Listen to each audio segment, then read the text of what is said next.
आइए अभी मैं आपको बताती हूँ कि हम कौन से जोन में हैं। हम ग्रीन जोन में हैं, येलो जोन में हैं कि रेड जोन में है। तो वो हमको कैसे पता चलेगा। तो पहला है कि हमको बाहर से अपने आप को देखना है और हमारा वेस्ट सरकमफरेंस देखना है। नॉर्मल लेडीज के लिए वेस्ट सरकमफरेंस 80 से कम होना चाहिए और जेंट्स में वो वेस्ट सरकमफरेंस 90 से कम होना चाहिए। वैसे ही बॉडी मास इंडेक्स जो है वो हमारा लेडीज हो या जेंट्स हो लेस देन 25 होना चाहिए। तो हम बाहर से नॉर्मल है और हमारा इसका मतलब है कि हमारा वेट भी ज़्यादा नहीं है, हमारा वेस्ट सरकमफरेंस भी ज़्यादा नहीं है और हमारे पास इतनी ज़्यादा फैट अभी स्टोर नहीं हुई है। इसी के साथ में हमको हमारा ब्लड प्रेशर चेक करना चाहिए। तो वो ब्लड प्रेशर हमारा 120 और 80 होना चाहिए। और अगर हम हमारा ब्लड शुगर, ग्लाइकेटेड हीमोग्लोबिन और लिपिड प्रोफाइल चेक करेंगे तो हमको अंदर से हमारे ब्लड पैरामीटर्स नॉर्मल है कि नहीं वो पता चलेगा। तो जैसा मैंने आपको समझाया, हमारा फास्टिंग शुगर लेस देन 100 होना चाहिए। हमारा ग्लाइकेटेड हीमोग्लोबिन हम ग्रीन जोन में है तो लेस देन 5.7 होना चाहिए। हमारा खाने के 2 घंटे के बाद वाला शुगर 140 के नीचे होना चाहिए और हमारा ट्राइग्लिसराइड लेवल 150 के नीचे होना चाहिए। तो हम ग्रीन जोन में हैं और अब हमारी कोशिश यही रहनी चाहिए कि हम हमेशा ग्रीन जोन में रहें।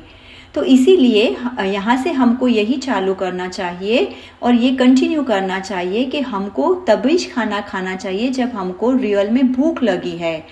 अगर हमारे सामने खाना आया है और हमने खा लेना चाहिए ऐसा ज़रूरी नहीं है। हमको बहुत भूख लगी है तभी हमने खाना खाना चाहिए।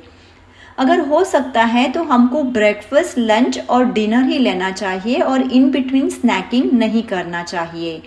इन बिटवीन द मील्स अगर हमको भूख लगती है तो लिक्विड का प्रमाण हमने लेना चाहिए और वही लिक्विड्स लेना चाहिए जिसमें शक्कर की मात्रा नहीं है। खाने में हमारा वेरिएशन होना बहुत ज़रूरी है।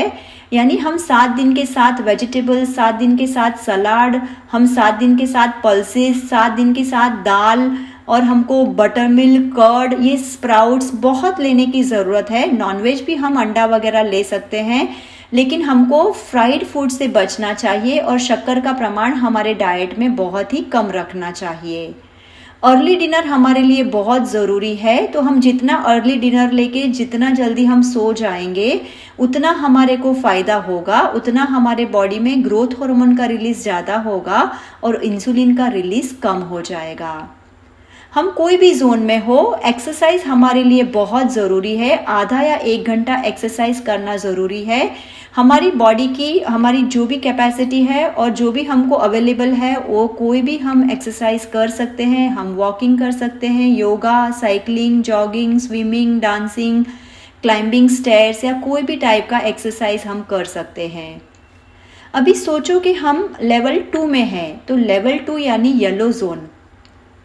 येलो जोन का मतलब क्या है। अगर लेडीज का वेस्ट सरकमफरेंस 80 से 90 के बीच में है या तो जेंट्स का वेस्ट सरकमफरेंस 90 टू 100 सेंटीमीटर्स के बीच में है तो वो येलो जोन में है।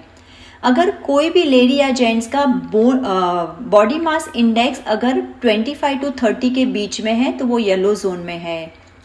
वैसे ही हमारा फास्टिंग शुगर 100 से 125 के बीच में है या तो ग्लाइकेटेड हीमोग्लोबिन 5.7 टू 6.5% के बीच में है या तो ट्राइग्लिसराइड का लेवल 150 से 200 के बीच में है तो हम येलो जोन में है।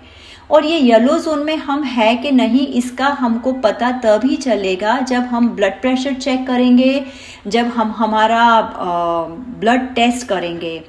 और ब्लड टेस्ट अगर हम करते हैं तो हमको उसमें ब्लड शुगर, ग्लाइकेटेड हीमोग्लोबिन और लिपिड प्रोफाइल इंक्लूड करना ही चाहिए। तो ही हमको पता चलेगा कि अंदर से पैरामीटर्स नॉर्मल है कि एबनॉर्मल है।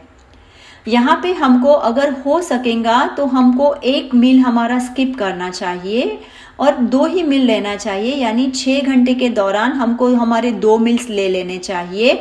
तो समझो कि हमने हमारा लंच अगर 12 बजे ले लिया है तो डिनर हमको 6 से 7 के दौरान ले लेना चाहिए ताकि हमारा 2 मील अच्छे से हो जाए। यानी खाना हमको पौष्टिक खाना जो है, जो हमारी बॉडी के लिए ज़रूरी है, वो खाना हमको कम नहीं करना है। 2 मील्स हमको अच्छे से ले लेने हैं, लेकिन उसका हमको 6 घंटे के बीच में हमको 2 मील्स ले लेने हैं, और बाकी का घंटा अगर हो सकेगा तो वही वाला लिक्विड लेना है जिसमें शक्कर का प्रमाण नहीं है, नमक का प्रमाण बहुत ज़्यादा नहीं है। और जैसा मैंने आपको समझाया, वेरिएशन होना ज़रूरी है। तो हमारे खाने में बहुत सारे वेजिटेबल्स, बहुत सारे सलाड्स, हमको पल्सेस, कर्ड, दाल, वो सब बहुत लेना है, लेकिन कार्बोहाइड्रेट की मात्रा हमको रिस्ट्रिक्ट करके रखनी चाहिए। यानी रोटी, ब्रेड, पास्ता, नूडल्स और शुगरी फूड हमको हो सकेगा उतना कम कर देना चाहिए।